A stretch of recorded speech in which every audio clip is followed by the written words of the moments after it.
नमस्कार गुंतवणूकदार बंधू आणि भगिनींनो. लॉंग टर्म गुंतवणूक करण्यासाठी उद्या कोणते शेअर्स आणि ETF महत्त्वाचे आहेत याची माहिती आपण या व्हिडिओमध्ये पाहणार आहोत. नमस्कार गुंतवणूकदार बंधू आणि भगिनींनो, उद्यासाठी 5 महत्त्वाचे शेअर्स निवडले आहेत. उद्यासाठी 5 महत्त्वाचे ETF आपण पाहणार आहोत. 3% किंवा त्यापेक्षा जास्त प्रॉफिट मिळवण्याची यामध्ये शक्यता आहे. प्रत्येक शेअर्समध्ये नफा आल्यानंतरच विक्री करायची, लॉसमध्ये करायची नाही. गुंतवणूक आपण 100 रुपयापासून 500, 1000 रुपयापासून सुरुवात करू शकतो. त्याची माहिती आपण आजच्या व्हिडिओमध्ये थोडक्यात घेणार आहोत. ज्यांनी माझा चॅनल अजूनपर्यंत सबस्क्राईब केलेला नाही, PS कॉमर्स या चॅनलला सबस्क्राईब करण्यासाठी लाईक बटनावर क्लिक करा. त्यानंतर रेड कलरमधील सबस्क्राईब शब्दावर क्लिक करा. त्याच्यासमोरील बेलच्या चित्रावर क्लिक करून ऑल या पर्यायावरती क्लिक करा. त्यामुळे आपल्याला माझ्या प्रत्येक नवीन व्हिडिओची नोटिफिकेशन आपल्या मोबाईलवर येण्यास सुरुवात होईल. चला तर मग आपल्या मुख्य व्हिडिओकडे. पण व्हिडिओ सुरू करण्यापूर्वी एक महत्त्वाची सूचना. ही माहिती शैक्षणिक व माहितीच्या उद्देशाने आहे. शेअर व ETFची निवड अभ्यास करून केली असून माहिती ChatGPT कडून घेतली आहे. निश्चित सल्ला नाही. ही कोणत्याही शेअर किंवा ETF खरेदी करण्याची निश्चित शिफारस किंवा हमी नाही. बाजारातील बदल, शेअर किंवा ETFचे भाव व तांत्रिक परिस्थिती रोज बदलू शकते.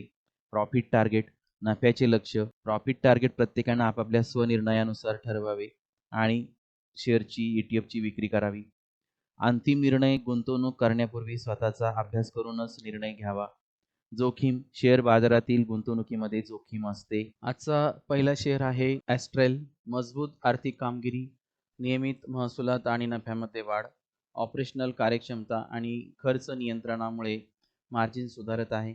विविध उत्पादन पोर्टफोलिओ आणि बाजाराचा विस्तार. प्लंबिंग, ॲडव्हेन्सिव्ह पाईप्स अँड बाथवेअर्समध्ये मजबूत उपस्थिती. देशांतर्गत सोबत आंतरराष्ट्रीय बाजारातही वेगाने विस्तार. भविष्याची मोठी संधी. इन्फ्रास्ट्रक्चर, गृहनिर्माण आणि शहरीकरणातील वाढत्या मागणीचा लाभ. ब्रँड, विश्वास आणि वितरण या जाळ्यामुळे दीर्घकालीन वाढीची क्षमता. ठोस. M&M महिंद्रा अँड महिंद्रा मजबूत व्यवसाय पोर्टफोलिओ. ऑटोमोबाईल, ट्रॅक्टर, फायनान्स आणि IT या प्रमुख क्षेत्रात विविध आणि स्थिर व्यवसाय. SUV सेगमेंटमध्ये आघाडी. देशातील SUV मार्केटमध्ये महिंद्राचा मजबूत दबदबा. स्कॉर्पिओ, थार, XUV 700 सारखे लोकप्रिय मॉडेल्स. 3. भविष्यातील वाढीची मोठी संधी. इलेक्ट्रिक वाहने, नवीन टेक्नॉलॉजी आणि ग्रामीण बाजारपेठेवर लक्ष केंद्रित. दीर्घकालीन वाढीसाठी चांगली क्षमता. तिसरा शेअर आहे SBIN, state bank of India. मजबूत वित्तीय कामगिरी, स्थिर ठेवी, वाढ आणि कर्जवाढ यामुळे बँकेची कमाई सातत्याने वाढत आहे. मजबूत मालमत्ता गुणवत्ता. NPAचे प्रमाण कमी होत आहे आणि तरतूद सुधारणा आहे. त्यामुळे बँकेची आर्थिक स्थिती अधिक मजबूत होत आहे. डिजिटल बँकिंगमध्ये नेतृत्व. योनो सारख्या डिजिटल प्लॅटफॉर्ममुळे ग्राहकांचा आधार वाढत आहे आणि खर्च कमी होत आहे. तिसरा शेअर आहे पर्सिस्टंट. स्थिर महसूल वाढ. डिजिटल इंजिनिअरिंग आणि क्लाउड सेवेच्या मजबूत मागणीमुळे कंपनीचा महसूल सातत्याने वाढत आहे. मजबूत ग्राहक आणि दीर्घकालीन संबंध. बँकिंग, हेल्थकेअर, मॅन्युफॅक्चरिंगसह विविध क्षेत्रातील जागतिक ग्राहकांसोबत दीर्घकालीन संबंध आहेत. नवीन उपक्रम आणि तंत्रज्ञानाचे नेतृत्व. AI, डेटा आणि ऑटोमेशन सातत्याने गुंतवणूक करून कंपनी भविष्यातील वाढीसाठी स्वतःला तयार करत आहे. पुढचा शेअर आहे PNB, पंजाब नॅशनल बँक. भारताची प्रमुख सरकारी बँक. रिटेल, कृषी आणि MSME कर्ज हे महत्त्वाचे व्यवसाय. बँक रिटेल, कृषी, MSME क्षेत्रात कर्जवाढीवर भर देत आहे. NIM अजूनही लक्ष ठेवण्यासारखा मुद्दा आहे. त्यामुळे नफ्याबरोबर मार्जिनची दिशा महत्त्वाची राहील. ETF बद्दल थोडक्यात माहिती पाहूया. About ETF. ETF म्हणजे एक्सचेंज ट्रेडेड फंड. म्हणजे एक ETF हा अनेक शेअरचा मिळून बनलेला असतो. त्यामुळे गुंतवणुकीसाठी ETF ही सुरक्षित मानले जाते. ETF मध्ये एकाच कंपनीऐवजी एखाद्या इंडेक्स किंवा सेक्टरचा समावेश असतो. यामध्ये अनेक सिक्युरिटीज किंवा शेअर्सचा समावेश असू शकतो. म्हणजेच अनेक शेअर्सचा गट या एका ETF मध्ये असतो. उदाहरणार्थ 20 shares, 30 shares, 50 shares, 100 shares, 200 shares याप्रमाणे. त्यामुळे काही गुंतवणूकदारांना इंडिव्हिज्युअल स्टॉकपेक्षा ETF अधिक डायव्हर्सिफाईड, विविध गुंतवणूक करण्यासाठी सुरक्षित पर्याय वाटू शकतो. पण ETF मध्ये देखील मार्केट रिस्क असते आणि 6% प्रॉफिटची हमी नसते. त्याचबरोबर ब्रोकरेज, टॅक्सेस आणि इतर चार्जेसमुळे प्रत्यक्ष हातात मिळणारा नफा यापेक्षा कमी असू शकतो. म्हणून फक्त टार्गेट पाहू नका, बाय प्राइस, रिस्क आणि एक्झिट प्लॅन यांचाही विचार करा. आता आपण 5 ETFची माहिती पाहूया. पहिला आहे FMCGI ETF, ICICI Prudential Nifty FMCG ETF. Index tracking हा ETF निफ्टी FMCG इंडेक्सच्या कामगिरीचे अनुसरण किंवा ट्रॅक करतो. फंड हाऊस हा ICICI प्रुडेन्शियल म्युच्युअल फंडाद्वारे व्यवस्थापित केला जातो. FMCG क्षेत्र स्थिर मानले जात असल्याने बाजारातील चढउतारात पोर्टफोलिओला सुरक्षितता देणारा हा सेक्टोरियल ETF आहे. दुसरा ETF आहे CPSE ETF. उद्दिष्ट मजबूत सरकारी कंपन्यांमध्ये गुंतवणूक करून दीर्घकालीन स्थिर परतावा मिळविणे. इंडेक्स ट्रॅकिंग निफ्टी CPSE इंडेक्सला ट्रॅक करते.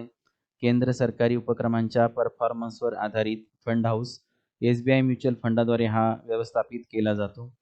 कमी जोखमीसह स्थिर परतावा, सरकारी पाठबळ असलेल्या कंपन्यांमध्ये गुंतवणूक, लिक्विडिटी जास्त आणि खर्च कमी. पुढचा ETF आहे MAHAK tech Mahatech. Index tracking Nifty Maharashtra technology इंडेक्सला ट्रॅक करतो. महाराष्ट्रातील अग्रगण्य तंत्रज्ञान कंपन्यांमध्ये एकाच गुंतवणुकीमध्ये सहभाग होतो. उच्च वाढीची क्षमता असलेल्या टेक्नॉलॉजी सेक्टरचा फायदा घेण्याची संधी, कमी खर्च आणि पारदर्शक गुंतवणूक. एडेलवेस म्युच्युअल फंडला हा फंड त्या ठिकाणी ट्रॅक करतो. चौथा ETF आहे energy, Mirae asset Nifty energy ETF. Index tracking हा ETF Nifty energy total return इंडेक्सला ट्रॅक करतो. फंड हाऊस हा मिराई असेट म्युच्युअल फंडाद्वारे व्यवस्थापित केला जातो. फायदा, भारतातील वाढत्या ऊर्जेच्या मागणीचा आणि पॉवर ग्रीन एनर्जी क्षेत्राचा वाढीचा फायदा घेण्यास उपयुक्त. पाचवा ETF आहे ग्रो पॉवर, भारताचा green energy ETF. Index tracking Nifty India new age green energy इंडेक्सला ट्रॅक करतो. ग्रो म्युच्युअल फंडाद्वारे हा व्यवस्थापित केला जातो. भारताच्या ग्रीन एनर्जी कंपन्यांमध्ये गुंतवणूक, लॉंग टर्म ग्रोथ क्षमता, शाश्वत व पर्यावरणपूरक पोर्टफोलिओ. तर मित्रांनो, आज आपण 5 शेअर्स व 5 ETFची थोडक्यात माहिती घेतली. तुमच्या मते या 5 पैकी 6% प्रॉफिट टार्गेटसाठी कोणता शेअर्स किंवा ETF चांगला आहे? कमेंटमध्ये तुमचे मत नक्की सांगा. अशाच प्रकारची शेअर आणि ETF विषयी सोपी माहिती हवी असेल तर चॅनल सबस्क्राईब करा आणि व्हिडिओला लाईक करा. डिस्क्लेमर किंवा महत्त्वाची सूचना. Investment are subject to market risk. गुंतवणुकीतील जोखीम ही बाजारावर अवलंबून असते. हा व्हिडिओ कोणालाही हा शेअर नक्की घ्या किंवा 6% नफा नक्की मिळेल असे सांगण्यासाठी नाही. शेअर बाजारात नफा होऊ शकतो तसेच तोटाही होऊ शकतो. मी माझ्यासाठी आणि माझ्या कुटुंबासाठी काही शेअर्स व ETFचा अभ्यास करत आहे. त्या अभ्यासातून मला योग्य वाटणाऱ्या शेअर्स व ETFची माहिती या व्हिडिओद्वारे आपणास देत आहे. हा कोणत्याही प्रकारचा खरेदी विक्रीचा सल्ला नाही. सोशल मीडियावरील इन्व्हेस्टमेंट इन्फॉर्मेशन व स्वतःचा अभ्यास करणे महत्त्वाचे आहे. गुंतवणुकीचा निर्णय घेण्यापूर्वी स्वतःचा अभ्यास करा किंवा सेबी नोंदणीकृत आर्थिक सल्लागाराचा सल्ला घ्या. गुंतवणुकीचा अंतिम निर्णय हा आणि त्याची जबाबदारी पूर्णपणे गुंतवणूकदाराची असेल.